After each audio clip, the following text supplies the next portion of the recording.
So praying about it, like pray about everything. Like I said, you write your vision down, make it plain, and then you pray and meditate on that. And you'll get your answer. He'll give you an answer one way or it'll be from someone else confirming it. You might be scrolling on your TikTok or your social media platform, and the word was that person had a word. They spoke something to you, like, oh my gosh, like this was my answer. So if it's nagging at you, you're supposed to do it.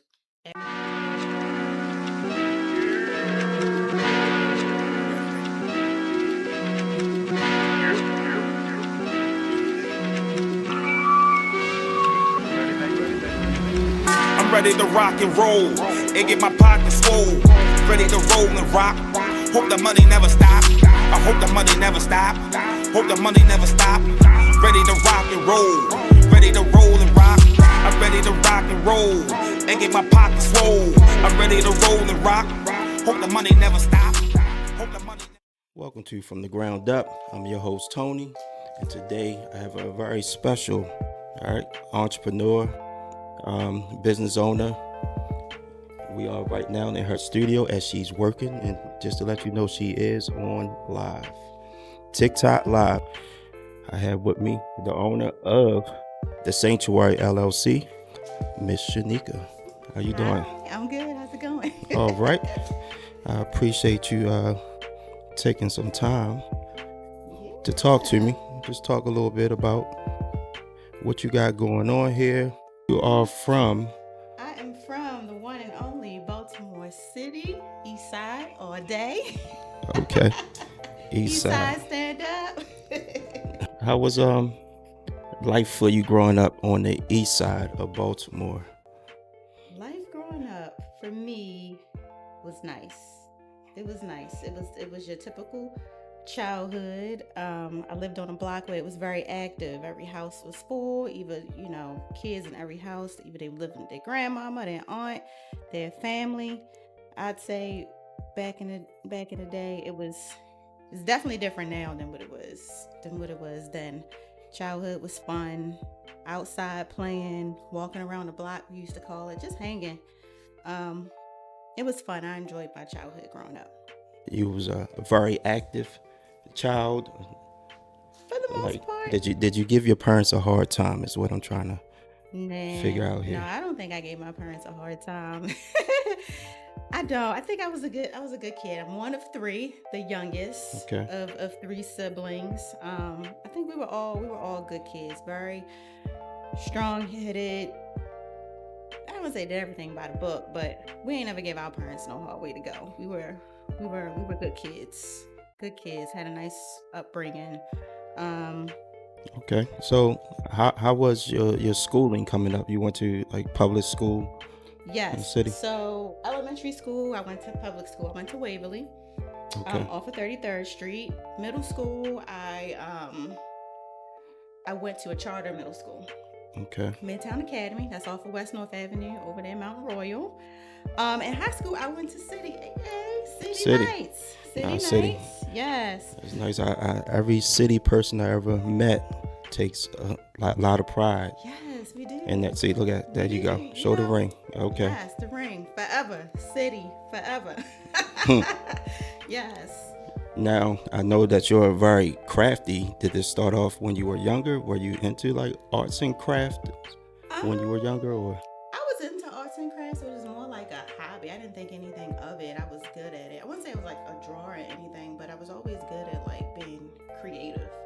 I think it kind of stemmed from my mom, because my mom, she's a creative too in her own way. She's a teacher. She works at a child care center.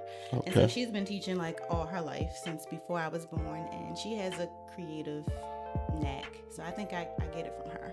Okay. So your mom was a teacher. Has that ever crossed your mind, like maybe being a teacher? Yeah. Not necessarily. I know like during like summertime, my summer job, I actually subbed at like a child care center. I was a substitute teacher at a child care center, but did I have a passion to say, this is what I want to do when I grow up? No. So when you got to graduated high school, did you know what you wanted to do when you left high school? Not necessarily. necessarily knowing what I wanted to do per se. I was like all over the place. It was one minute I wanted to be a chef, another minute I wanted to be a veterinarian, then it was I wanted to be a nurse, a screenplay writer. So I started college as interdisciplinary studies major while I tried to figure out what it was I wanted to do. And that was in my first year of college. Okay, so you went to college. What college did you go to? I went to Coppin State University, Okay. Eagles. Now, is that a HB? That's a That is a HBCU, right? HBCU, yes, Okay. in West Baltimore. Okay, so you went to Coppin, was trying to figure it out, and what was your major? So after my freshman year, like the middle of my freshman year, I decided that I wanted to get into healthcare. So I started in the nursing program, and then I graduated from the HIM, Health Information Management program. So I graduated with my undergrad degree in science with a concentration of health information management. Okay, yeah, don't let me stop you. You can continue working, doing whatever it is you have to do. After I graduated, I took a year break, and then I got my master's degree. Okay. So my master's was in business administration with a concentration of health administration. A lot of administration. So business administration. So I'm not surprised that when you ended up, operating your own business. And that was a surprise. All right, but when you first left college, what field of work did you go directly into? Healthcare. Healthcare. So the Okay. administration side of healthcare. Okay. So it was front desk, medical records, customer service, and now I'm a trainer. So I guess I do have a knack for teaching because I'm a trainer now. Okay. So Currently. So you say currently, that meaning you are still working full time while still being an entrepreneur. Yes, I am still working full time while pursuing my entrepreneurial journey. Yes. Okay. Tell me about that. How is that difficult to do? It is difficult. Everything is about time management though, because not only that, I have 2 kids as well, and my kids are active. I have an older daughter. She's active in sports right now, so I have to juggle full-time work, family life, and business.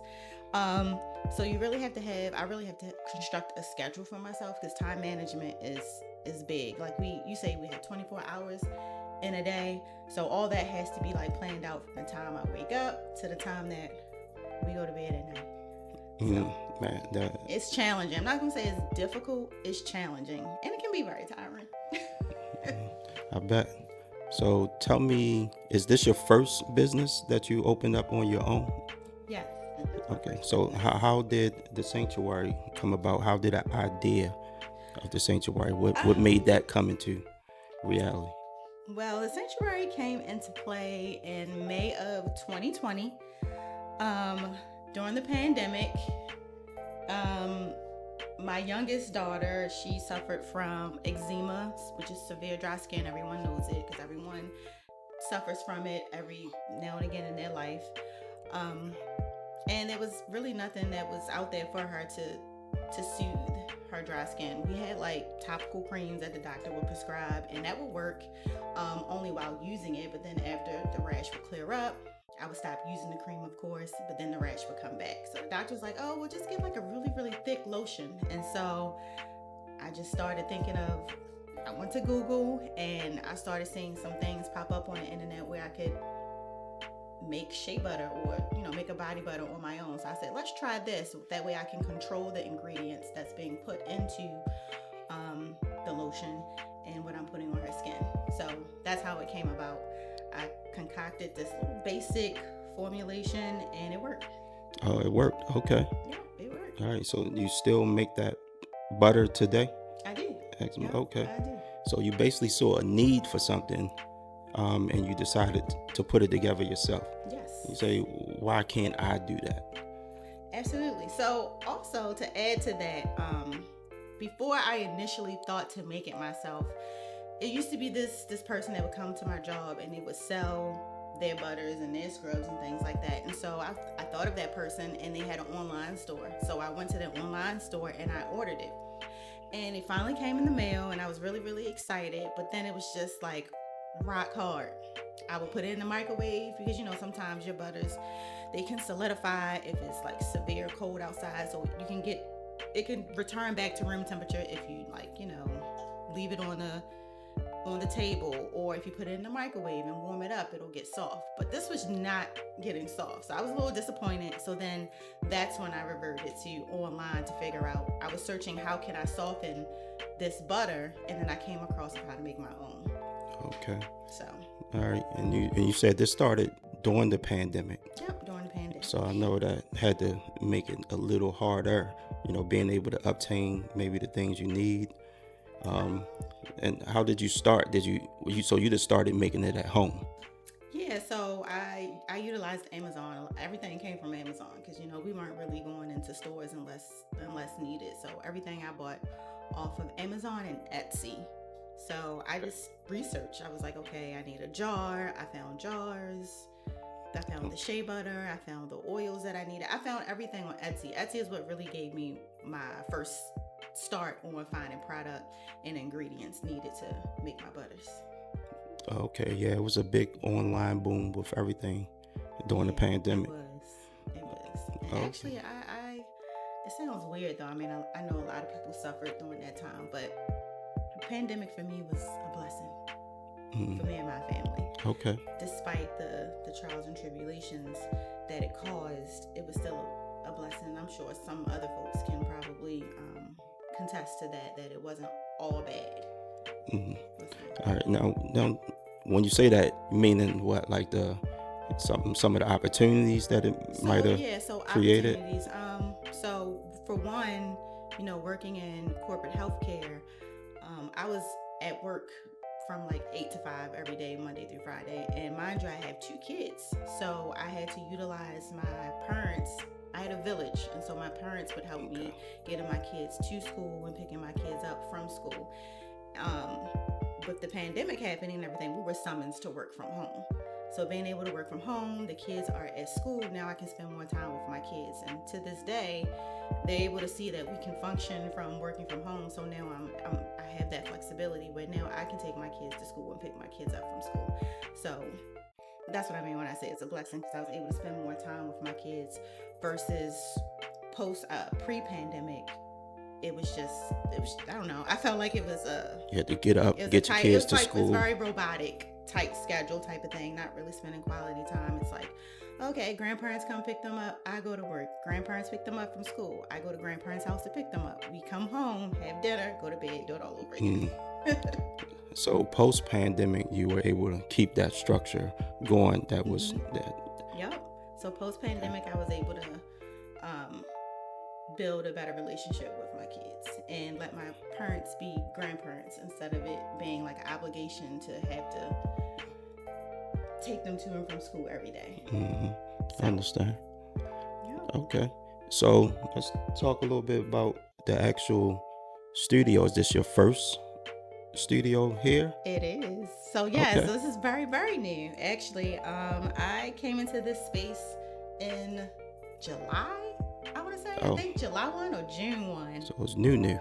It's very new. It's very new. In the beginning, I was doing everything out of my kitchen. Okay. So I was making product out of my kitchen. I had a whole setup in the back of my house for all of my ingredients, and I was using my dining room space to make everything. Then I would use my basement area for storage, for overflow of storage. And so June of 2025, we're now here in a space. Okay. So far, how's the space working out for you? Space is working out great. I love this space. I love that I have something to call my own. I love that I have everything all in one area.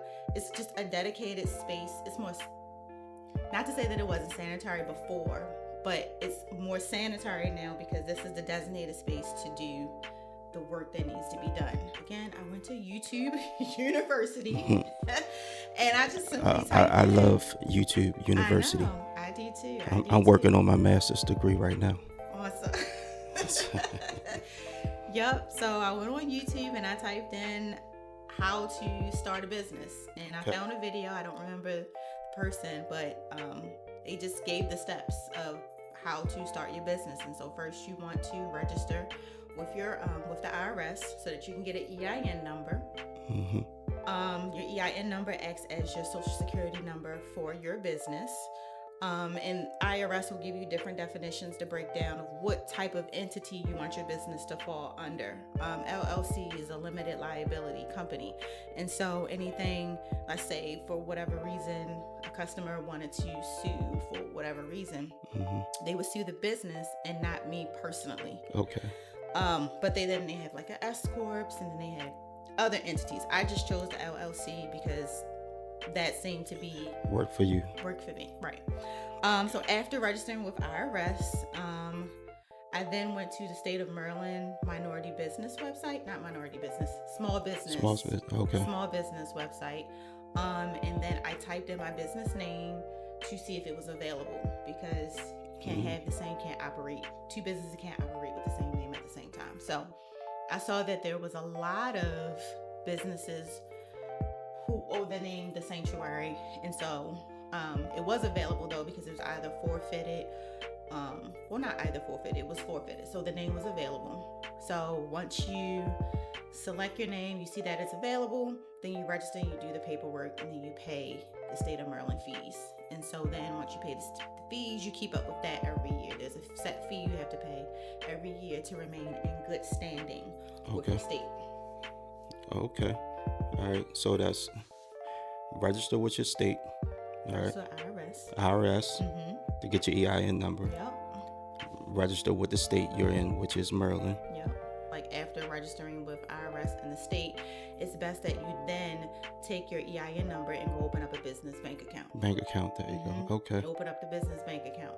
Now, depending on the type of business that you have to think about, is it going to be like an e-commerce store, a storefront, a service like coaching or a hair salon? Because with that, if you want to have like a website, then I believe that's when the DUNS comes in to play, and domains and... Well, yeah, just so you can build some type of business credit. You want it to report correctly. Yes. So to report or to build the business credit. So for me, I have a few relationships with certain vendors. So they have you can purchase your product or purchase your ingredients, and within 30 days, you pay it back. And so they report that. So that helps to build your business credit. Okay. Yeah, that's like those, like what they call net 30s. Yeah, net 30 account. That's exactly what it is. A net 30 account. It's kind of like in a firm, but with a particular vendor for your business. Okay. So structuring your business is just as important as saying, I just want to start a business. A lot of people don't tend to do the background. Yeah. And they just start selling things and just thinking they just want to get cash money. Yep. And then that's when you get all caught up, because it's like you got taxes you have to pay for. You could be using somebody's name and you don't even know you're using somebody's name. And then now that person's after you to sue you. And now you in what do you call it? Patent court or, because they're like, oh, you're using my name. And you're like, what? It's not your name. It's my name. And then legally it's their name. And so now you're in a whole legal suit. So it's very important. Okay. So you did mention a website. That's very important to have with, I would think, with any business. Website, should be social media pages, like all platforms. It's like now social media is like the way to go. Like back in the day, people selling music and hustling and CDs and stuff like that, you could pull up and just pop your trunk and sell your tapes and talk to people. Now it's like people don't even talk to people out in the streets. It's like they talk to people on social media platforms like TikTok, Instagram, Lemonade, Facebook. So having a website is important, and having social media is important so that you can push your business, showcase your business, sell your service. Okay, so that's the main platform people use today for ads to promote their business. Social media. Yep, social media and Yelp and Google. People still use Yelp. Yes. I don't know the last time. Still do use Yelp. Yelp is free. Yelp is free as well for people to, and so is Google. We have a Google account as well. So if you search the Sanctuary on Google, you'll see our platform populates, and you're able to write a review for the business. If anything any items you might have received and you want to leave a review, you can. And also, too, you can find the website through Google as well. Okay. Can you just tell us about some of the things that you do here at the Sanctuary? What type of products do you create besides butter? So I'm like all over the place. My main thing is like body butters, but because of that creative niche that I have, I also do like customized items. I do t-shirts, I do tumblers, earrings, mouse pads, anything sublimation, I can do it. So I do body care items, and then I also do sublimated projects with tumblers. I also bling out Crocs, tennis shoes. Okay. I do a lot of different things. My main thing though is so that's what I'm working on now. Okay. So let me just ask you, what's the future for the Sanctuary look like? What would you like to do with the Sanctuary going forward?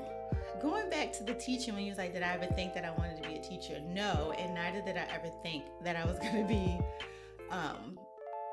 jump into the entrepreneurial realm of things. So going back to teaching, the future for Sanctuary is teaching. So I eventually want to have workshop classes where I can teach other people how to make their own skincare.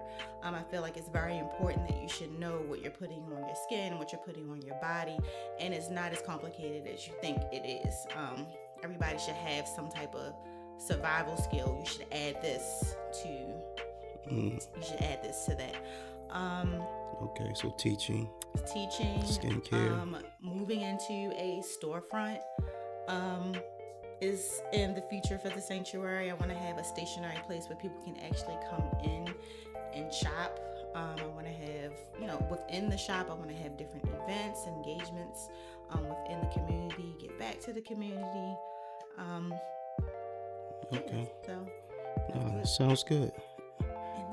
Sounds good. Any upcoming events? Do you do pop-up shops and things like that where you go to? I do pop-up shops. I haven't done that many this year, but coming in the new year 2026, I'm gonna line up a few pop-up shops. So I am open to doing pop-up shops. I know we have farmers markets on 33rd Street. I know there's one underneath the bridge that's on Sundays downtown. Okay. I'm gonna look into registering for those because those are bigger pop-up shops that are showcased for our city in Baltimore. So I want to introduce the Sanctuary to that element. Okay, sounds great. So I see with this it can be tedious.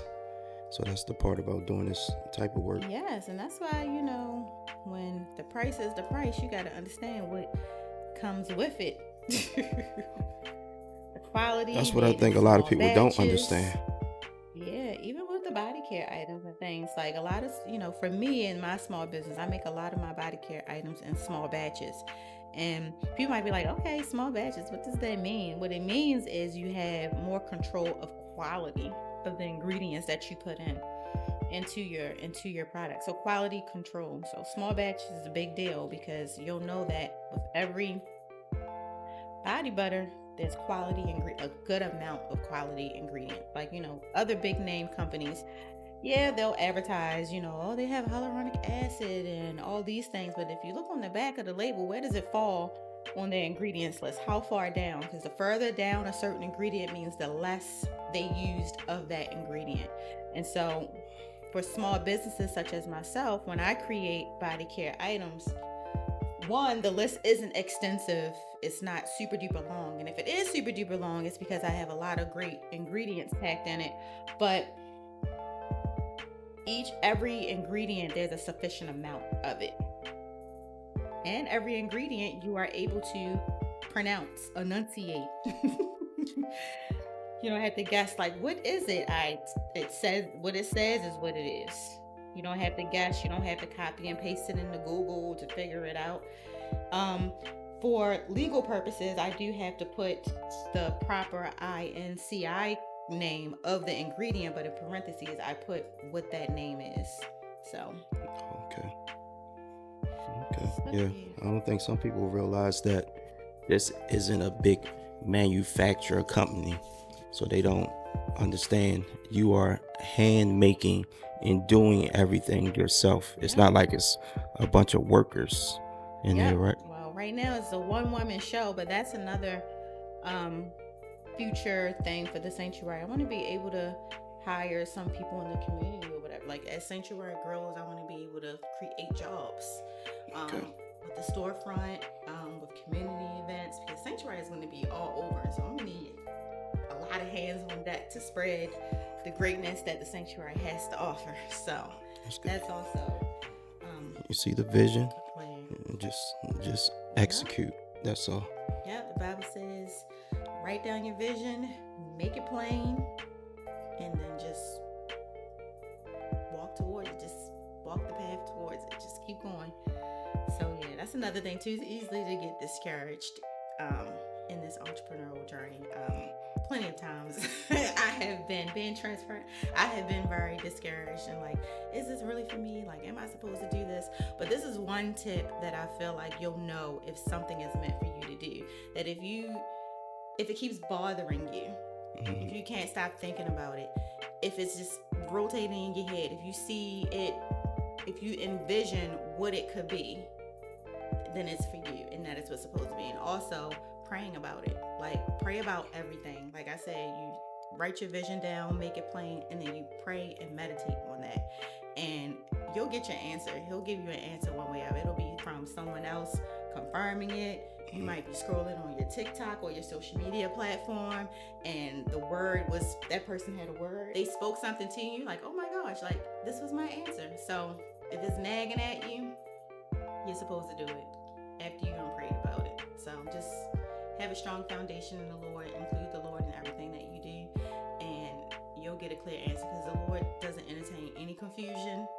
You pray about it, he'll give you an answer. Exactly. So that's why I'm here today. I second guess it. I'm like, this is what I'm supposed to do. Like, I never thought this is what I was supposed to do. I'm not sure if this is what I'm supposed to do.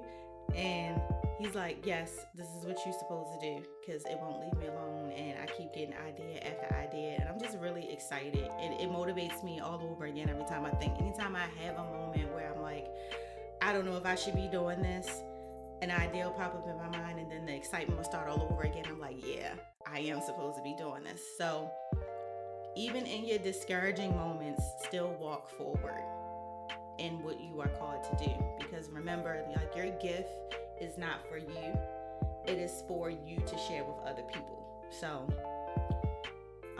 another thing I want to say about that, you know how like the typical things and ways of sin, being disobedient to what the Lord has called you to be is a sin. So if it is bothering you and you're not doing the talent or the gift that the Lord gave you to do, you're being disobedient to him. So if he's telling you to do it, just do it. Don't worry about what people are going to say or think, because people are going to say and think what they want anyway. It's like the saying, you damned if you do, damned if you don't. So if you're going to be damned either way, you might as well just do it.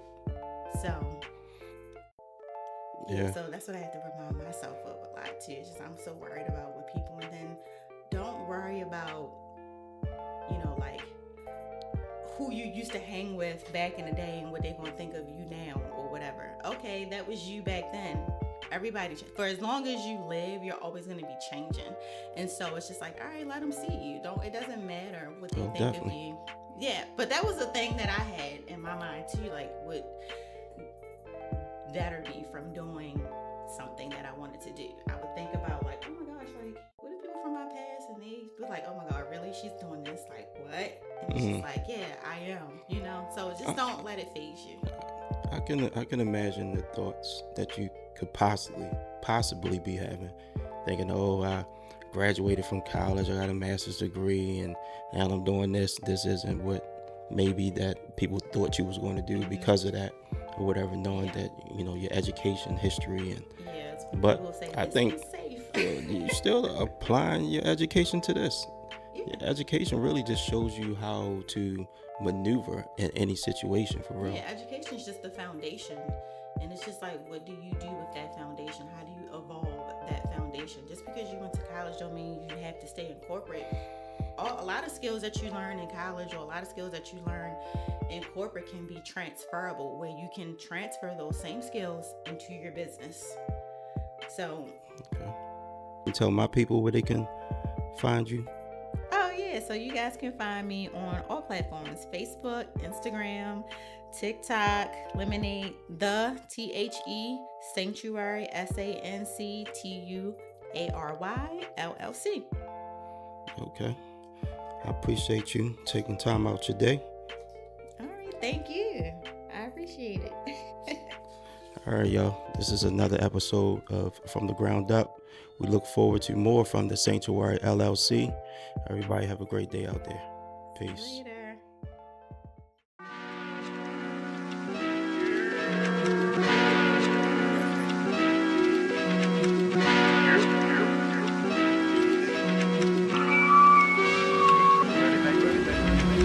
I'm ready to rock and roll and get my pockets swole. Ready to roll and rock. Hope the money never stop. I hope the money never stop. Hope the money never stop. Ready to rock and roll. Ready to roll and rock. I'm ready to rock and roll and get my pockets swole. I'm ready to roll and rock. Hope the money never stop.